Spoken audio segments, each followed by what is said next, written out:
Bien, señores, vamos a entrar en contacto inmediatamente con el doctor Alejandro Amado Báez, director ejecutivo de la Comisión de Alto Nivel para el enfrentamiento de la pandemia de COVID-19. Buenos días, doctor, ¿cómo está usted? Hola, buenos días, gracias por la oportunidad. Doctor, ¿cuál es su enfoque sobre la situación que tiene la República Dominicana y que tiene el mundo en una etapa en la que los contagios van en un ascenso un poco más acelerado?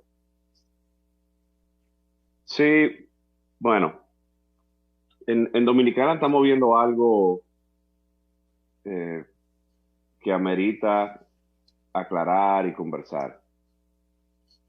Nosotros, el diseño de las diferentes fases de la escalada, la desescalada, se trabajó específicamente con la idea de que cada 14 días, lo cual corresponde a un ciclo viral, se iba a evaluar y vamos a determinar si podíamos seguir con la subsiguiente fase.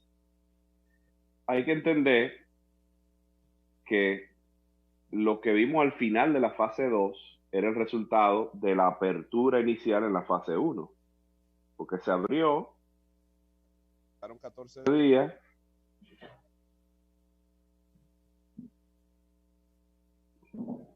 ¿Sí? ¿Aló? Se abrió. Sí, se abrió, decía, No, doctor. nos quedamos en eso. Sí. Se abrió hace 14 días. Se abrió, pasaron 14 días y empezamos a ver un aumento en los casos.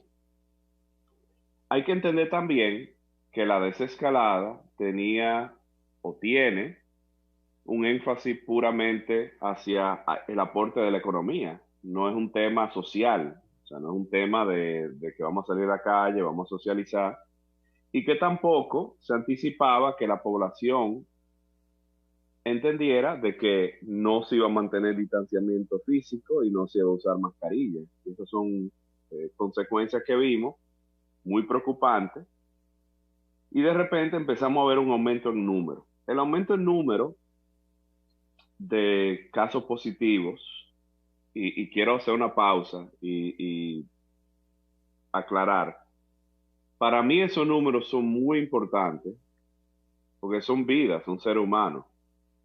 Cuando reportamos números de positividad, estamos hablando de seres humanos enfermos. Cuando hablamos de tasa de letalidad, estamos hablando de seres humanos fallecidos con seres queridos que están lamentando esa muerte. Entonces, al ver esos aumentos en la tasa de positividad, empezamos a preocuparnos. Pero hasta antes de ayer, la misma tasa de positividad, que es la proporción entre el número de pruebas hechos y el número de pruebas que salen positivos, esa tasa porcentual se había mantenido en un margen de 21%, un poquito más, un poquito menos. Habíamos visto que el aumento, sobre todo, más de un 50-55%, era en el Gran Santo Domingo, el Distrito Nacional, y un poquito de overflow hacia San Cristóbal, que también entendemos que es parte de esa máquina, ese monstruo que representa el Gran Santo Domingo. Eso responde a diferentes razones. Lo del aumento en Santo Domingo y el distrito, un tercio de la población vive, la máquina productiva del país vive en el Gran Santo Domingo y el distrito, y obviamente cuando hablamos de apertura económica, hablamos de que eso se esperaba en el Gran Santo Domingo. Lo que no esperábamos es que la gente saliera a la calle, que entendiera que nada es nada, que se quitara la mascarilla y que entendiera de que la desescalada también implicaba vida social. Lo que no esperábamos también es que la narrativa política favoreciera esas acciones responsables. Lo que no esperábamos es que al aumentar los números, eso se interpretara como que se estaba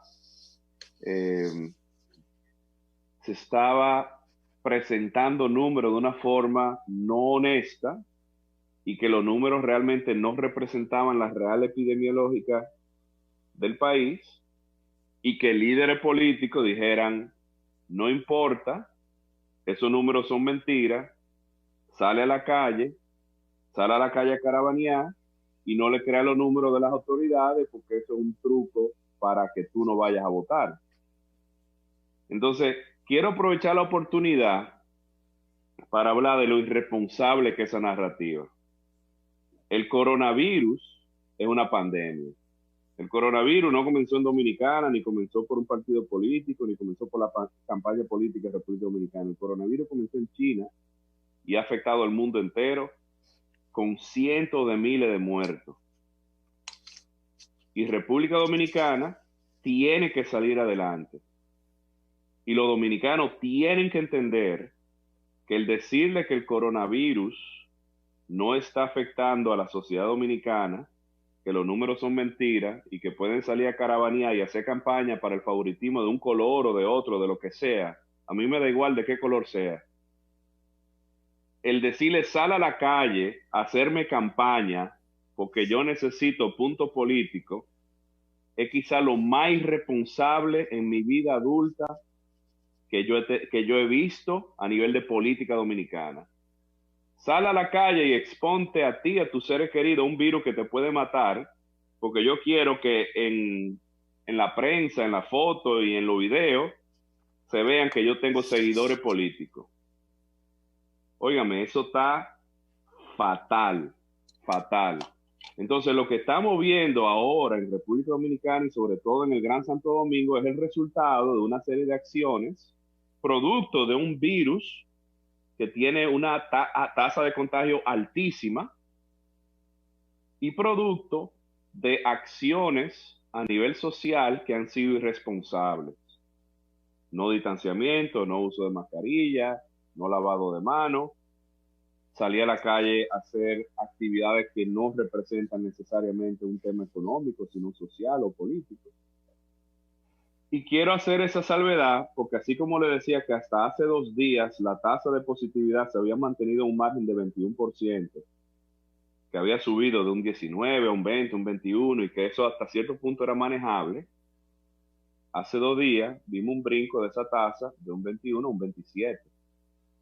Y yo soy el primero que si ven mis medios sociales y ven la forma en que yo me comunico, yo trato, número uno, de analizar la data de una forma independiente. Nosotros tenemos un equipo de fusión de inteligencia epidemiológica multidisciplinario y que incluye organismos internacionales, incluye a la OPS, incluye a la CDC, y analizamos la data de una forma objetiva y de diferentes ángulos.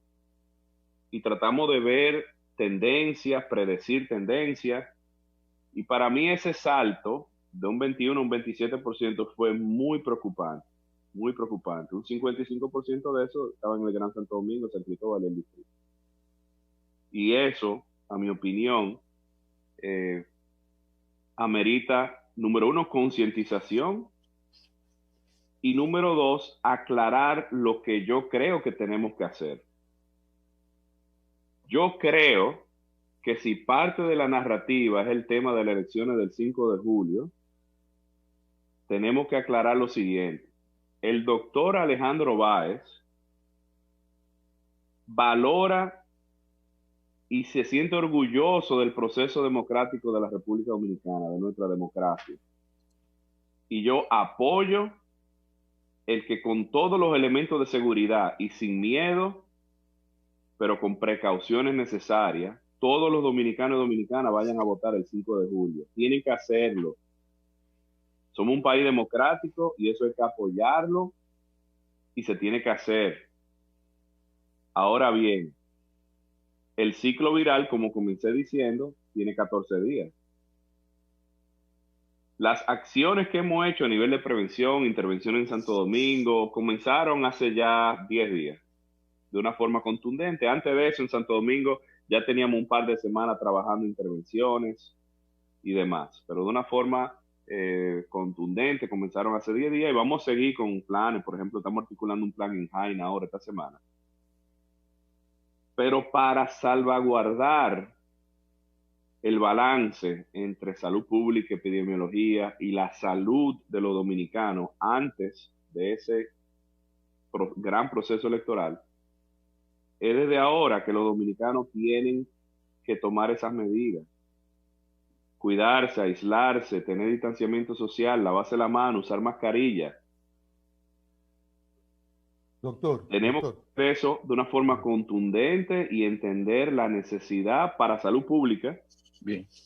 Doctor, qué bueno que sea usted, porque uno lo respeta mucho. Usted, Ayunen, Marte Báez, reputados profesionales. Al ministro yo lo veo más como político en todo esto, casi igual que los candidatos. Pero hay algo que es mi crítica desde el inicio, que es la insuficiente cantidad de pruebas. Acudimos a la apertura cuando OMS recomendaba entre 10 y 12 de positividad, teníamos 20 y entramos. Entiendo lo que usted plantea. No podemos privilegiar votación por vidas, pero en ese momento parece que se privilegió asunto económico por vida. Además, yo siempre he hablado de la administración de la información en los boletines que da el ministro, porque son coincidentes con discursos y decisiones. Por ejemplo, respetándolo mucho a usted, todos estos datos se han dado, los de los últimos 3 días, de cantidad de pruebas de más de 3.000, alrededor de 3.000, cuando hay que tomar una decisión sobre ir al tercer nivel, que no tiene tanta implicación. Son las iglesias y otra cosa, pero frenan otro.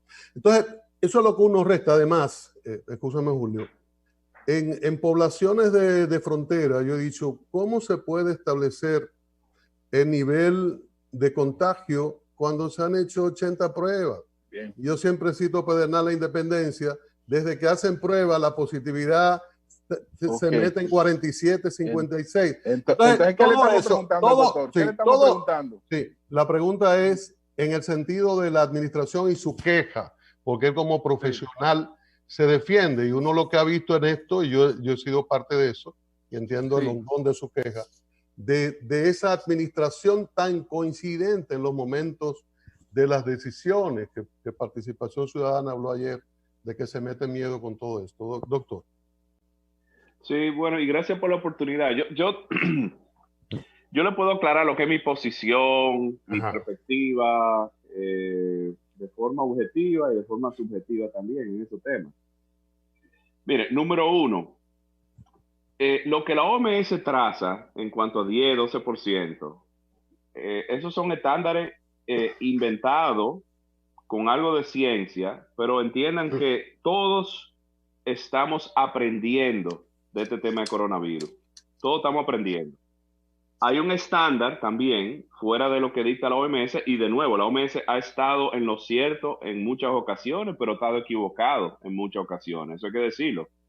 Y no es culpa de la OMS, es un tema de que es un tema nuevo, es un virus nuevo y simplemente todos estamos aprendiendo.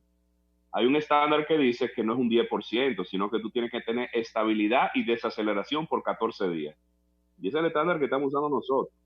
¿Por qué? Porque esos temas de porcentaje de positividad especulan una serie de elementos. Especulan, número uno, un proceso de toma de muestra estándar, con un número estándar, con un pulso comunitario estándar. En República Dominicana, nuestros procesos han ido evolucionando. Ustedes se acuerdan, al principio de la pandemia, nada más se estaban haciendo pruebas en los pacientes enfermos y los pacientes hospitalizados. Por lo tanto, la tasa de letalidad y la tasa de positividad era altísima porque había un sesgo de selección hacia los pacientes más enfermos y hospitalizados. Hoy día hay una combinación de pruebas hacia pacientes sintomáticos, de pruebas a pacientes hospitalizados y algunos de los operativos que hacemos en la comunidad. Las evaluaciones de cero prevalencia que hemos hecho, o sea, el ir a la comunidad a hacer pruebas, nos demuestran una positividad de un 3 a un 4%. Ese 21% que vemos es una combinación de los enfermos, los hospitalizados, los sintomáticos y la cadena de contacto. O sea que ahí también no estamos tan mal. Con relación al número de pruebas, hay que entender lo siguiente. Hace 2 meses queríamos aumentar pruebas y nos exigían aumentar las pruebas. En algunas ocasiones habíamos procedido a aplicar de que hacer pruebas es un poquito más complicado llegar a hacerlo que decirlo. Se compran máquinas, se habilitan laboratorios privados, se fortalece el laboratorio nacional, se articulan otros laboratorios públicos. Pero de repente cuando pedimos reactivos, el mundo entero está compitiendo con los mismos reactivos y las cadenas logísticas que te permiten que lleguen los reactivos están alteradas producto de la pandemia. Entonces, poco a poco hemos tenido que aprender cuál es la mejor forma de optimizar ese proceso de muestra. Ustedes han visto la noticia que hemos adquirido extractores automáticos, porque hay laboratorios que lo estaban haciendo manual, eso se trabajó. Y poco a poco se ha ido aumentando, poco a poco se ha ido aumentando. Otro punto con el tema de los números de las pruebas. Yo no sé si todos están conscientes. El laboratorio que menos pruebas hace es el Laboratorio Nacional. El sector público es el que menos pruebas hace. El sector privado es el que más pruebas hace. Más de un 85% de las pruebas corresponden al sector privado y en específico a laboratorios de referencia, que no es por un tema de favoritismo ni nada, sino es que el equipamiento, las máquinas para proceder a hacer la prueba PCR y la extracción automática la tenía ese laboratorio de por sí.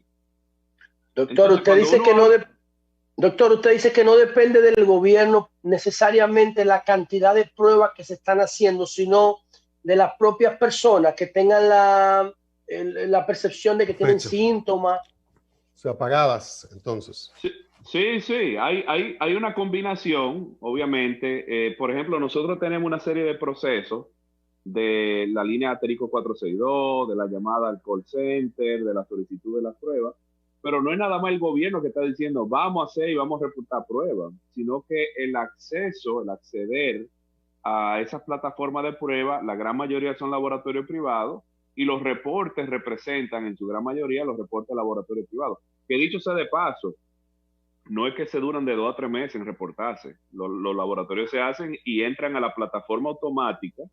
Ya yo sé que el ministro aclaró eso, pero a veces la gente se queda con las aclaraciones. Antes de las aclaraciones, las plataformas automáticas exigen que cuando el laboratorio tiene un resultado, se reporta a nuestro sistema y en el sistema entonces la data llega tanto para la Dirección de Epidemiología como para el C5I.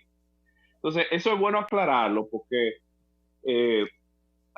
no sé, yo he escuchado de que cada vez que se va a hablar algo de la desescalada económica, los números aumentan.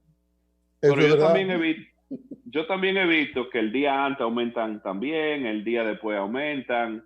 Ahí hay algo quizá curiosamente coincidencial, porque a mi opinión, hay una serie de procesos que involucran diferentes actores que están afuera de lo que es quizá esa influencia que se pudiera tener a nivel de gobierno. Marilena, lo otro rapidito, si me dejan rapidito, lo Okay, otro que quería decir, el tema de dinero, que se había hablado, se hizo una pregunta sobre que si no se había invertido y demás. Yo quiero, el 5 de abril, el comité se juramentó en frente al presidente. Yo puedo asegurarle que en ningún momento en nuestras discusiones hacia qué es lo correcto para el manejo de la pandemia, en ningún momento se ha hablado de que si una intervención es más costosa que otra y que si un proceso por ser caro no debe de proceder. En ningún momento. Inclusive, nunca se ha hablado de dinero. Se ha hablado de hacer lo correcto, se ha hablado de que si esta intervención es muy costosa, cuáles son los elementos para articularla, pero con el tema de prueba, al revés, todo el tiempo lo que hemos trabajado es habilitar el mayor número de laboratorios que podemos y hacer el mayor número de pruebas posible. Doctor, tras la recomendación de ustedes de no entrar a la fase 3, surge la pregunta. ¿Con esto se pospone la fase 4? O sea, ¿hay que esperar más tiempo para reanudar la actividad del sector turístico, entre otros? ¿O podrían entrar de manera conjunta fase 3 y fase 4?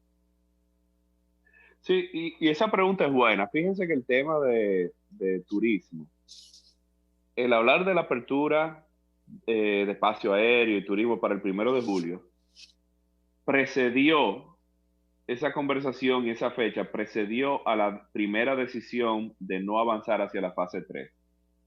O sea, esa decisión fue antes del tema de la fase 3.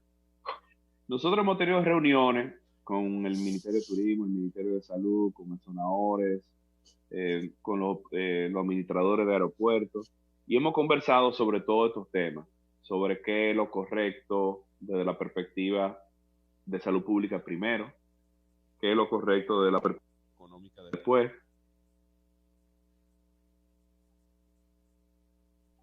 Hola. Sí. Doctor. Hola. Si nos quedamos desde la perspectiva de salud y económica. Desde la perspectiva de salud pública número uno, desde la perspectiva económica después, y entendiendo obviamente que, óigame, hay que buscar formas de fortalecer la economía, siempre de una forma segura, pero el turismo representa un punto importante para República Dominicana, de Producto Interno Bruto, productividad y economía. Entonces, al final, independientemente de turismo, las fases son secuenciales. Si nos quedamos en fase 2, porque hay un tema epidemiológico y no podemos proceder a fase 3, y obviamente no se puede proceder a fase 4.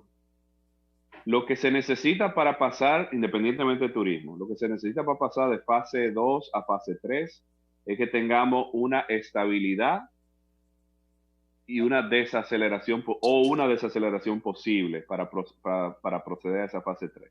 Lo otro que sí estamos evaluando, y este es un tema muy mío, que yo lo he presentado, el comité no necesariamente lo ha aprobado, el presidente todavía no lo ha reconocido como sí, pero mi propuesta es que evaluemos sectores, segmentos a nivel de producción y a nivel geográfico. O sea, que en vez de tomar medidas nacionales, evalúen, por ejemplo, el comportamiento epidemiológico en la provincia de Altagracia, en Puerto Plata, en provincia de Duarte.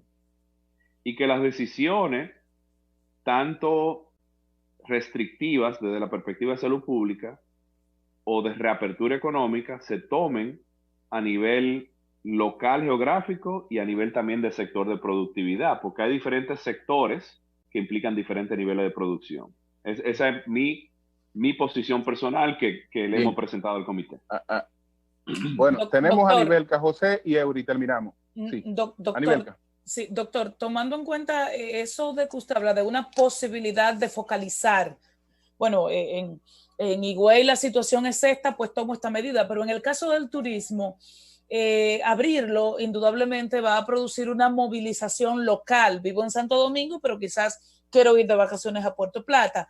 Además del tema de las personas que tendrán la posibilidad de entrar y de salir del país. Entonces, si puede abundar un poquito respecto a esto, porque tiene un impacto global. Y la otra pregunta tiene que ver, ¿estamos cerca del colapso en términos de la cantidad de unidades de cuidados intensivos, de habitaciones en sentido general para pacientes COVID positivos? ¿O esa es una especie de exceso de quienes sostienen esa tesis? Sí, Anibelka, gracias por tu pregunta. Mira, la primera, y tú y yo trabajamos mucho con el tema de San Francisco y podemos hablar específicamente de lo que se hizo en provincia de Duarte. Y ha sido muy exitoso lo de provincia de Duarte, indudablemente.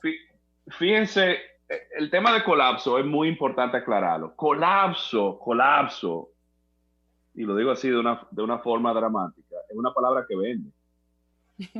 El colapso del sistema de salud en titulares hace que la gente ponga sus ojos en esos titulares y alimente ese morbo.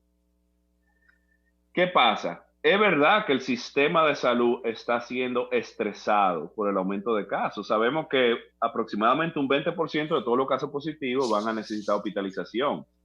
Gracias a Dios, en República Dominicana, la tasa de criticalidad se ha mantenido 1/3 por debajo de la mundial. La mundial ha sido un 5%, nosotros los pacientes críticos se han manejado en 1.7, 1.8%. Pero quiero explicar lo siguiente. Desde el principio, el comité, nosotros hemos decidido trabajar en paralelo estrategias de aplanamiento de la curva, entiéndase, medidas preventivas para reducir el número de casos en un momento de tiempo específico, y en paralelo el fortalecimiento del aumento de la capacidad hospitalaria. Y nosotros hemos estado preparándonos. No mucha gente sabe que hace 5 semanas nosotros entrenamos 1,100 profesionales de la salud, del Servicio Nacional de Salud, en principios de medicina crítica COVID. No mucha gente sabe que esta semana estamos articulando un programa de teleintensivo donde especialistas en medicina crítica en Santo Domingo y Santiago, de forma remota, consulten con Barahona, Asua e Higüey para fortalecer ese proceso de toma de decisiones. Esos son elementos dentro de lo que es el plan que tenemos establecido, escrito y desarrollado de aumento de capacidad en terapia intensiva. Paralelo a eso, se ha aumentado el número de camas. Paralelo a eso, se ha trabajado la asignación de otros hospitales para incluir camas COVID. Y paralelo a eso, estamos articulando el sector privado. Nosotros tenemos más de 55 centros privados articulados dentro de la red del dashboard que manejamos en el C5I. Todo eso, lo que también quiero decir es lo siguiente. Cuando vemos que el número de camas utilizadas, sobre todo a nivel de intensivo, sobre todo, o yo diría exclusivamente en el Gran Santo Domingo, en el distrito, ha habido un aumento progresivo de utilización. Hay que entender que por cada cama COVID que está designada, tenemos casi el doble de camas no COVID, que en un momento u otro, si necesitamos más camas, las camas están ahí. Lo que pasa es que las tenemos guardadas para atender los otros casos, atender traumas, atender accidentes cerebrovasculares, atender reemplazo de cadera, lo que sea. Dentro de lo que se llama estándares de terapia intensiva de aumento de capacidad, que yo tengo 10 años trabajando específicamente la planificación a nivel de intensivo para pandemias y medicina crítica en desastre y masiva. Tenemos 10 años trabajándolo a nivel mundial. Lo que se estila es un 20, un 50 y un 70% por encima del 100% de capacidad. Un 20% hablamos de una contingencia. Por encima del 100%, o sea que si las camas se llenan 100%, a nivel mundial hemos establecido que tú tienes un 20% de flexibilidad trabajando, yo que sé, cama de postoperatorio. Las unidades postoperatorias son semi-intensivos. Y trabajando también la designación de camas de otro tipo y de repente ponerle un monitor y ponerle el equipo adecuado. Lo que estoy tratando de contestar aquí, porque creo que vale la pena aclararlo, invertir el tiempo, es que el sistema no está colapsando. El sistema está siendo estresado porque hay un aumento en la utilización de servicios, pero tenemos diferentes recursos a nivel público y a nivel privado y sobre todo, inclusive el apoyo a nivel de emprendurismo social, a nivel de responsabilidad social corporativa y filantropía de las empresas privadas que han donado equipo, han donado ventiladores. Eso valía la pena aclararlo porque es verdad que hay una sobreutilización de servicio, pero nosotros lo tenemos muy pendiente, lo tenemos en el radar y lo estamos trabajando. Bueno, doctor, mire, ayer cuando yo veía las estadísticas del boletín 95, yo decía que ciertamente ese indicador, que para mí es uno de los más efectivos, el de los hospitalizados graves, estaba mostrando un comportamiento preocupante hacia arriba, y yo me basaba en lo siguiente. En el boletín 61 nosotros teníamos 113 pacientes en unidades de cuidado intensivo en el boletín 61, y había una disponibilidad, según dijo el ministro en ese boletín, de 330 unidades de cuidado intensivo. Lo que pasa en el boletín de ayer, en el 95, o sea, 34 días después, entonces nosotros teníamos 175 casos. Pasamos de 113 en unidades de cuidado intensivo a 175. Entonces, yo no tenía la variable de la unidad de cuidado intensivo disponibles 34 días después, porque no la están ofreciendo. Por lo menos en este boletín que yo tengo en mi pantalla de mi tableta no está la cantidad, el inventario de unidades de UCI. Entonces, por eso yo era que decía ayer que para mí es preocupante que hayamos pasado en un mes de 113 pacientes a 175, casi el 30% más. Eso a mí me gustaría que usted lo aclare. Y por otro lado, doctor, quiero citar esto, porque me parece que aquí hay un aspecto ético y profesional.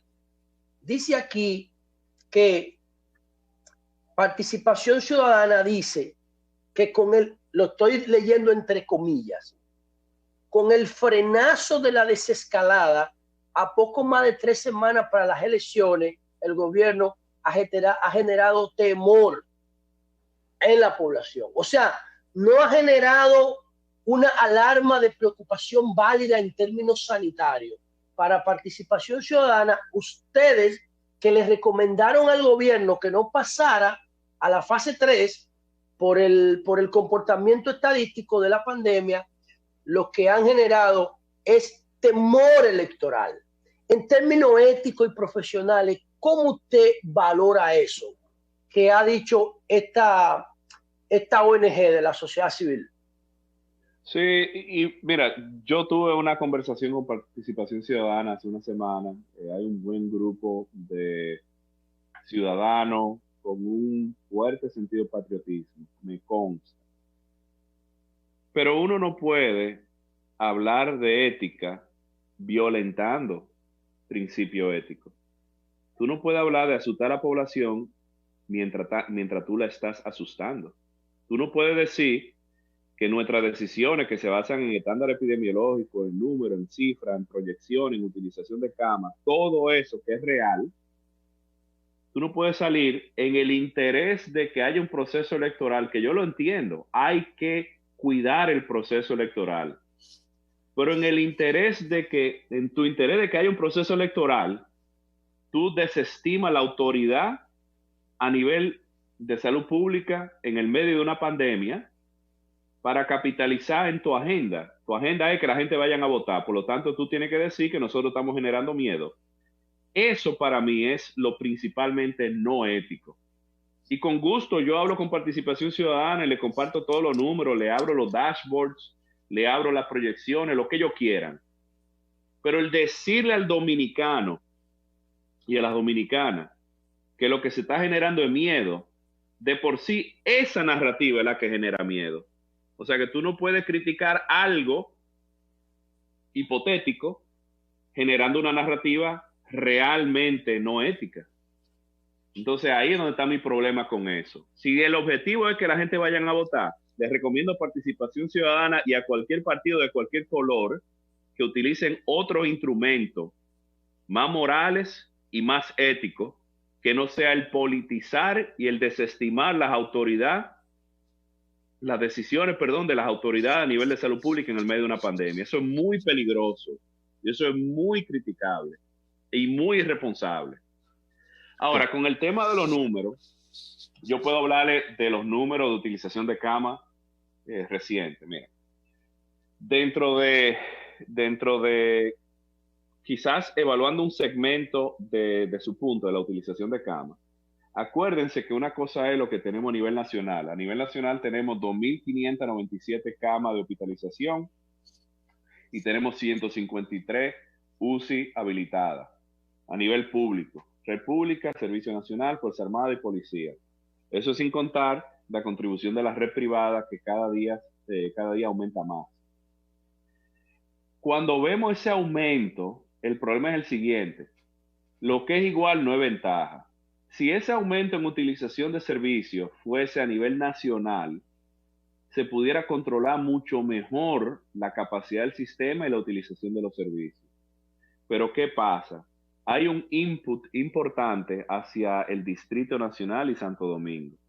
Las personas de Barahona están queriendo venir al distrito, las personas de Azo, las personas de Higüey, y eso está creando, tenemos entonces una sobreutilización de servicios a nivel de Santo Domingo del distrito, propio de la densidad poblacional de Santo Domingo del distrito. Pero encima de eso también tenemos personas fuera de Santo Domingo del distrito que están viniendo a atenderse acá. Entonces, la estrategia que estamos articulando es fortalecer la capacidad de atención de esos núcleos de referencia que están queriendo venir a Santo Domingo. Queremos fortalecer Barahona, queremos fortalecer Azua, queremos fortalecer Higüey. Eso va a crear de congestión de los servicios a nivel del distrito, a nivel de Santo Domingo. Y hay un punto sencillo.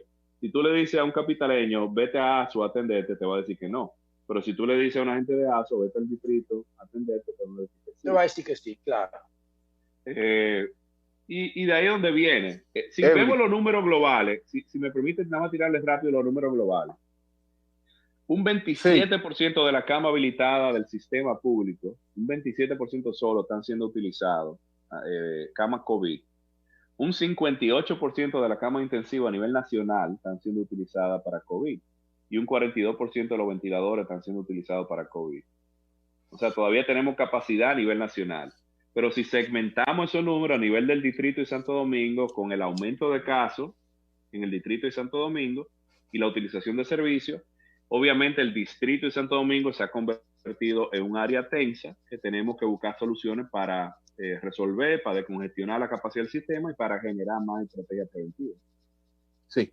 Bueno, Eury Cabral, y finalizamos. Sí. Alejandro, varios líderes de la oposición y medios de comunicación y comunicadores que están como parte de, digamos, de la estrategia de la oposición han afirmado en varias ocasiones que el gobierno, que la comisión altera las cifras, la maneja de manera utilitaria para otros fines que no es el problema sanitario. ¿Qué respuesta concreta tú tienes a eso desde el punto de vista de ser el responsable de la comisión? Sí, gracias, Eury. Nosotros, yo no tengo información de que las cifras se alteren. Yo no tengo conocimiento, no tengo información. Yo lo que entiendo es, de nuevo, esa narrativa es muy peligrosa, porque entonces lo que genera es confusión y genera desconfianza. Y lo que se está buscando es generar confusión y generar desconfianza. Pero se está buscando generar confusión y desconfianza en el medio de una pandemia, donde la realidad es que los dominicanos están siendo afectados por el coronavirus, se están enfermando, se están muriendo por el coronavirus, están utilizando los servicios de salud, y al final, dos malos no hacen un bueno. Si se postula que las cifras son manipuladas, se postula, yo no tengo conocimiento, no tengo información, no tengo forma de verificar eso, inclusive tengo forma de verificar que los números que nosotros manejamos desde el comité son reales, porque tenemos organismos internacionales trabajando el análisis junto con nosotros, y tenemos más del 80% de los datos que se reportan vienen del sector privado. O sea, no hay forma de que haya una influencia propia del gobierno cuando nosotros tenemos actores de organismos internacionales y tenemos participación privada entrando directamente en este proceso. Entonces, si lo que se postula es que los números son falsos, la narrativa de desestimar y descalificar nuestras intervenciones y nuestros esfuerzos, confundir al pueblo, decir que nada es nada, decirle que los números no son de verdad, por lo tanto tú tienes que salir. La gente entiende que sus líderes sociales y políticos le están dando esa información y como nada es nada y como el coronavirus no hace nada y como los números son falsos, vamos a salir a la calle a caravanear, vamos a quitarnos la mascarilla y vamos a hacer lo que los líderes me dicen que yo tengo que hacer. Para mí, si se postula que los números están manipulados, eso tienen que comprobarlo. Ahora, lo que yo sí tengo forma de comprobar es que esa narrativa es peligrosa, desautoriza y confunde. Y esa narrativa yo sí puedo estadísticamente comprobar que desde que se empezó a decir eso, los dominicanos están tirados a la calle irresponsablemente sin tener medidas de control ni de cuidado. Entonces, vamos a cambiar el canto, vamos a ser más responsables. Si ustedes lo que quieren es conseguir más votos y que tengan más seguidores y que la gente vayan a votar, búsquense otra forma más creativa, recluten neuronas, óigame, recluten neuronas y busquen forma más creativa de generar seguidores que no sea politizando y confundiendo a la población en el medio de una pandemia. Y si quieren, yo le ayudo a reclutar neuronas, buscamos gente, lo ayudamos, pero no me cambien esa narrativa de una forma peligrosa para hacerle daño a los dominicanos, para usted conseguir votos y que la gente salga a la calle con sus colores de partido. Eso está muy mal. Bien. Bueno, doctor, pues le preguntan el doctor Amado Alejandro Báez. El polvo del Sahara combinando con el COVID y las altas temperaturas. Sí, miren, ahí hay un tema. Lo mío es COVID, obviamente, yo me mantengo en mi línea. Pero lo que pasa es, por ejemplo, no es solamente el polvo del Sahara. El polvo del Sahara va a generar síntomas respiratorios que nos va a crear confusión en el medio de la evaluación neta del coronavirus. Eso es muy peligroso. Lo otro es, estamos entrando en temporada ciclónica. y eso hay que hablarlo también, y de repente con la lluvia hay asentamiento de agua y viene el tema de dengue también. O sea, tenemos que tener pendiente todo eso, porque al final las mismas autoridades de salud pública que bregan COVID son las que bregan con todas estas otras cosas.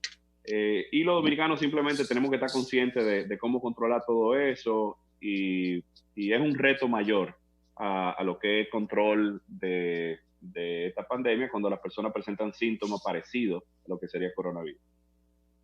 Bien, gracias. Bueno, el doctor Alejandro Amado Báez, el director ejecutivo de la Comisión de Alto Nivel.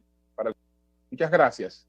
Entonces, señores, bueno, nosotros vamos... Gracias por la invitación y me disculpan si fuimos un poquito más intensos hoy. No, muy bien, doctor, muy bien. Muy bien. Brillante, doctor. Excelente. Felicidades, doctor, Excelente. por esas responsabilidades y por compartir sus recetas como chef. Aníbal, que él usa orégano y agrio de naranja para hacer un buen sancocho.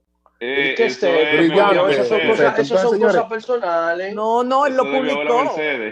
Vamos a una pausa. Sí. Eso lo publicó. Y es amante de los perros. Amante de los perros. Pausa, señores. Bueno, gracias. El sol de la mañana.